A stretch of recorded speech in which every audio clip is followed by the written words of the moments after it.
نحمده ونستعينه ونستغفره ونؤمن به ونتوكل عليه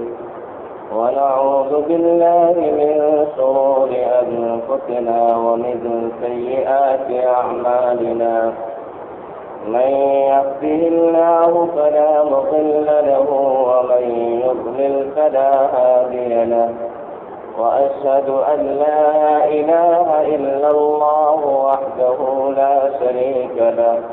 وأشهد أن سيدنا وسندنا ونبينا وإمامنا ومولانا محمدا عبده ورسوله صلى الله عليه وعلى آله وصحبه وبارك وسلم تسليما كثيرا كثيرا أما بعد فأعوذ بالله من الشيطان الرجيم بسم الله الرحمن الرحيم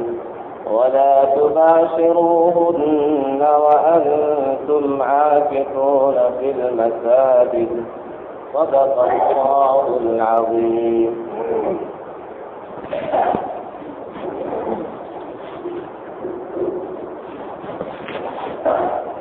انتہائی واجب الاحترام بزرگوں اور دوستوں،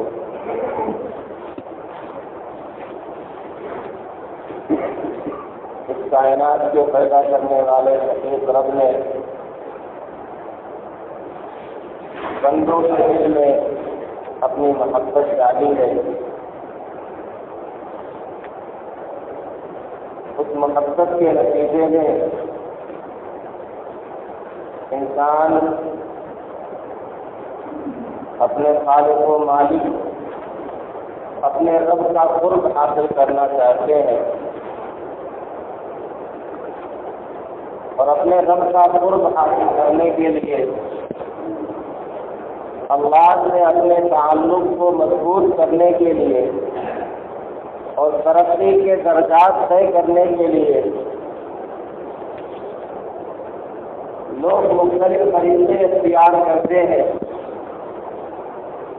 محنتیں کرتے ہیں، مشقتیں برداشت کرتے ہیں، ریاضتیں کرتے ہیں، مجاہدے کرتے ہیں.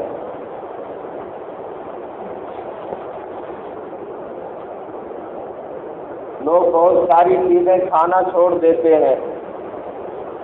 کوئی چاول کھانا چھوڑ دیتا ہے، کوئی روٹی کھانا چھوڑ دیتا ہے، کوئی گوشت کھانا چھوڑ دیتا ہے. لوگ بہت ساری چیزیں چھوڑ دیتے ہیں. ترقیات کے منازل طے کرنے کے لیے، اللہ کے قرب کا درجات حاصل کرنے کے لیے لوگ بہت سارے طریقے اختیار کرتے ہیں. اپنے مالک کا قرب حاصل کرنے کے لیے جو بہت سارے طریقے لوگوں نے اختیار کیے، اس میں سے کچھ لوگ ایسے بھی ہیں انہوں نے یہ طریقہ اختیار کیا اور انہوں نے یہ طریقہ ایجاد کیا کہ رب کا قرب اور مالک کی رضا اس طرح ہمیں حاصل ہو سکتی ہے کہ ہم مخلوق سے کٹ کر کے علیحدہ ہو کر کے کسی پہاڑ پر جا کر کے بیٹھ جائیں، کسی صحرا کے کسی گوشے میں جا کر کے بیٹھ جائیں، کسی پہاڑ کی چوٹی پر جا کر کے بیٹھ جائیں، لوگوں سے قطع تعلق کر لیں، مخلوقات سے ہمارا کوئی واسطہ نہ پڑے، تنہائی ہی تنہائی ہو، عزلت ہی عزلت ہو، گوشہ نشینی ہی گوشہ نشینی. ان کے پیش نظر اس کے فوائد تھے اور ان کے پیش نظر اختلاف کے، لوگوں سے میل جول کے، لوگوں کے ساتھ رہنے کے بے شمار نقصانات تھے. چنانچہ انہوں نے کہا کہ مجمع عام میں رہنے سے، لوگوں کی مجلس میں رہنے سے، لوگوں کے ساتھ بہت زیادہ میل جول کرنے کی وجہ سے گناہ بھی زیادہ ہوتے ہیں. آنکھ بھی محفوظ نہیں رہتی، نگاہ بھی غلط دیکھتی ہے، کان بھی غلط چیزیں سنتے ہیں، زبان کا غلط استعمال بھی ہوتا ہے۔ لہذا جب مجمع سے ہٹ کر کے الگ ہو جائیں گے، اختلاط لوگوں سے نہیں ہوگا، تنہائی حاصل ہو جائے گی، تو زبان کا غلط استعمال نہیں ہوگا، نہ جھوٹ بولیں گے، نہ غیبت کریں گے، نہ آنکھ غلط دیکھے گی، نہ زبان غلط بولے گی، نہ کان غلط چیزیں سنیں گی۔ اس لیے انہوں نے کہا کہ نہیں، اب مخلوقات سے اور لوگوں سے بالکل قطع تعلق ہو جاؤ، کسی سے کوئی واسطہ نہ رہے۔ دوسری طرف کچھ لوگ ایسے بھی ہیں جنہوں نے کہا کہ نہیں، اگر ہم گوشہ نشینی اختیار کر لیں گے، اگر ہم عزلت میں چلے جائیں گے، اگر ہم تنہائی اور یکسوئی اختیار کر لیں گے، لوگوں کے مجمع میں نہیں رہیں گے، لوگوں کے ساتھ اختلاط نہیں ہوگا، لوگوں کے ساتھ میل جول نہیں ہوگا، تو پھر تعلیم و تعلم کا مقصد حاصل نہیں ہوگا، پھر لوگ ہم سے فائدہ حاصل نہیں کر سکتے، لوگ ہم سے استفادہ نہیں کر سکتے۔ اسی طرح ہم لوگوں کے کام نہیں آ سکتے، ہم لوگوں کی مدد نہیں کر سکتے، ہم لوگوں کو فائدہ نہیں پہنچا سکتے۔ اسی طرح ہم عزلت اور گوشہ نشینی اگر اختیار کر لیں گے تو اس کا نتیجہ یہ ہوگا کہ پھر لوگوں کی عیادت نہیں کر سکیں گے اور پھر خیر کے بہت سارے کام نہیں کر سکیں گے۔ اور خلوت اور گوشہ نشینی اختیار کرنے میں کبھی یہ بھی ہوتا ہے کہ آدمی مشہور ہو جاتا ہے، اس میں شہرت ہو جاتی ہے، اس میں ریاکاری حاصل ہو جاتی ہے، اس میں عجب اور کبر پیدا ہو جاتا ہے۔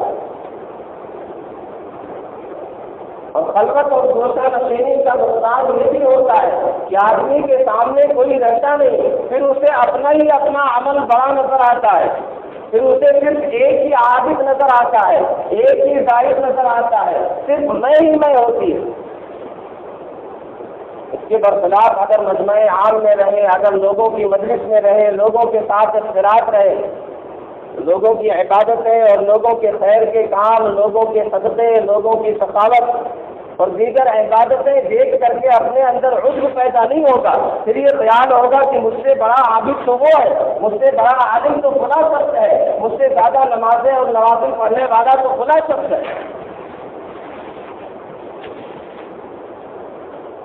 کسی نے خلوت کے فوائد بیان کیے، کسی نے جلوت کے فوائد بیان کیے۔ فوائد یقیناً دونوں میں ہے اور نقصانات بھی کچھ نہ کچھ دونوں میں ہے۔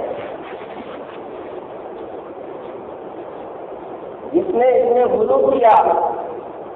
وہ خسارہ اٹھانے والے ہوئے، جنہوں نے غلط طریقے سے گوشہ نشینی اختیار کی، جنہوں نے اس خلوت میں حد سے زیادہ غلو کر دیا، اپنے اعتبار سے اس طریقے کو ایجاد کر لیا، وہ غلط طریقے پر چلے گئے، وہ ناکام و نامراد ہو گئے، وہ سیدھے راستے سے ہٹ گئے، وہ منزل مقصود تک نہیں پہنچ پائے۔ سیدنا عمر رضی اللہ تعالیٰ عنہ نے ایک پادری کو دیکھا، آپ رونے لگے۔ آپ کے ساتھیوں نے وجہ پوچھی کہ اسے دیکھ کر کے آپ کیوں پریشان ہو رہے ہیں، آپ کیوں رو رہے ہیں؟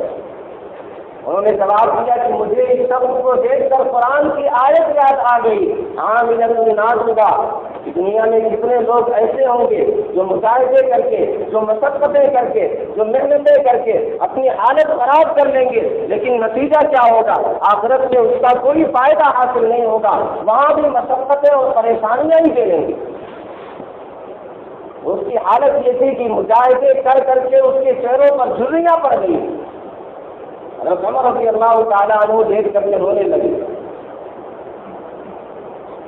قرآن میں جس کے متعلق کہا گیا وَرَبَّانِيَّةً ابْتَدَعُوهَا مَا كَتَبْنَاهَا عَلَيْهِمْ إِلَّا ابْتِغَاءَ رِضْوَانِ اللَّهِ فَمَا رَعَوْهَا حَقَّ رِعَایَتِهَا۔ وہ ربانیت جسے انہوں نے اپنے طور پر گڑھ لیا تھا، اپنی طرف سے ایجاد کر لیا تھا، ہم نے اس کا حکم نہیں لیا تھا، ہم نے اس کا حکم نہیں دیا تھا کہ لوگوں سے بالکل قطع تعلق کر لو، مخلوقات سے اپنا رشتہ توڑ لو، ہم نے اس کی اجازت نہیں دی تھی، انہوں نے اپنی طرف سے ایجاد کیا، پھر اس کی کما حق کو رعایت بھی نہیں کر سکتے۔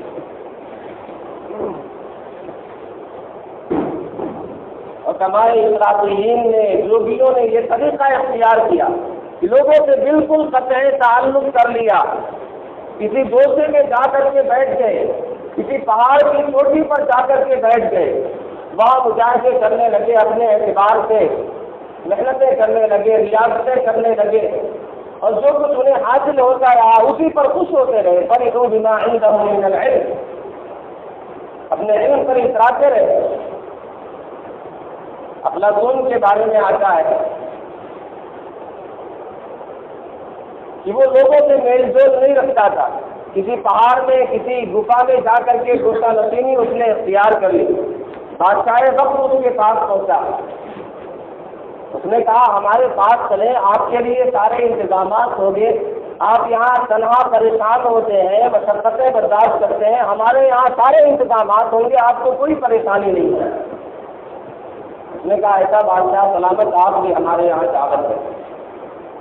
یہ حیران ہوا کہ یہ مجنون اور فقیر آدمی میری بادشاہ کی دعوت کر رہا ہے، اس کی عقل سلامت تو ہے۔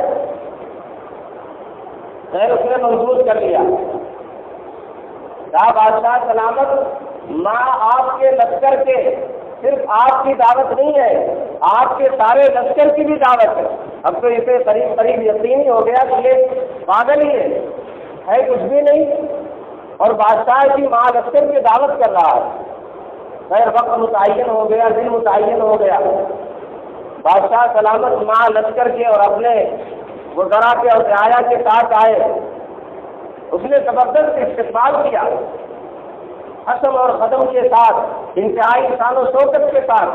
یہ پریشان اور کھانے کا شاندار انتظام کیا، رہائش کا شاندار انتظام کیا۔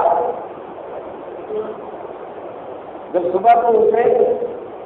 تو حالت یہ ہے کہ کپڑا بھی عجیب طرح لگ رہا ہے، حالت بھی دگرگوں لگ رہی ہے، نہ وہ شاندار کھانے پتہ چل رہے ہیں، نہ وہ شاندار قیام گاہ معلوم ہو رہی ہے۔ اب یہ پریشان، یہ گھاس پھوس کا سفر، یہ عجیب طرح ہر سے یہ پہاڑ جیسا جس علاقے میں رہتے تھے وہی حالت نظر آ رہی ہے۔ یہ قوت متخیلہ تھی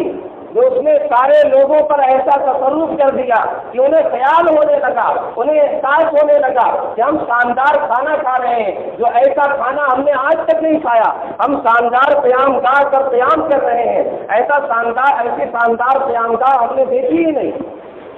یہ جسم رزم کی قوت تھی۔ جو خلوت اختیار کرتے ہیں،